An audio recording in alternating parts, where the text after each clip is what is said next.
মধ্যপ্রাচ্যে উত্তেজনা, যুদ্ধের শঙ্কার মাঝেই বড় ইঙ্গিত দিলেন ডোনাল্ড ট্রাম্প। ফক্স নিউজকে দেওয়া সাক্ষাৎকারে তিনি বলেছেন, ইরানের সঙ্গে চলমান যুদ্ধ প্রায় শেষ। একই সঙ্গে আগামী দিনগুলোতে পাকিস্তানে আবারও মুখোমুখি আলোচনায় বসার সম্ভাবনার কথাও জানান তিনি। তবে পরিস্থিতি এখনো উত্তপ্ত। হরমুজ প্রণালী ঘিরে ওয়াশিংটন ও তেহরানের মধ্যে উত্তেজনা বাড়ছেই। মার্কিন নৌবাহিনীর অবরোধের দ্বিতীয় দিনেও সমুদ্রপথে ইরানের বাণিজ্য প্রায় বন্ধ থাকার দাবি করেছে যুক্তরাষ্ট্র।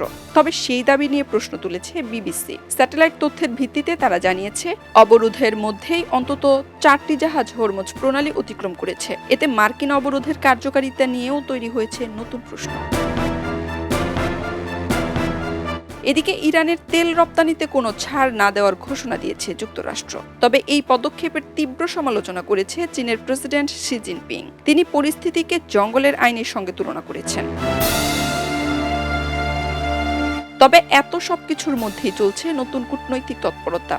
যুক্তরাষ্ট্রে অনুষ্ঠিত এক বৈঠকের পর ইসরায়েল ও লেবানন সরাসরি আলোচনায় বসতে সম্মত হয়েছে। অন্যদিকে গত সপ্তাহে পাকিস্তানে অনুষ্ঠিত বৈঠকে ব্যর্থ হলেও নতুন করে আলোচনার আসার কথা জানিয়েছে ট্রাম্প। নিউ ইয়র্ক পোস্টকে দেওয়া এক সাক্ষাৎকারে তিনি বলেন, আগামী 2 দিনের মধ্যে বড় কিছু ঘটতে পারে, যদিও ইরান এখনো এই বিষয়ে আনুষ্ঠানিক কোনো নিশ্চয়তা দেয়নি। এদিকে পরিস্থিতি নিয়ে আশাবাদী জাতিসংঘ মহাসচিব আন্তোনিও গুতেরেস।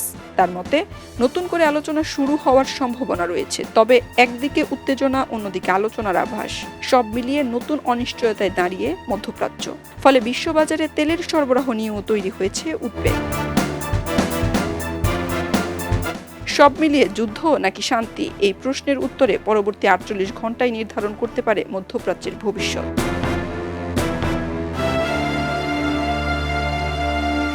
খবরের কাগজ, নিখাত, নির্ভীক, নিরপেক্ষ।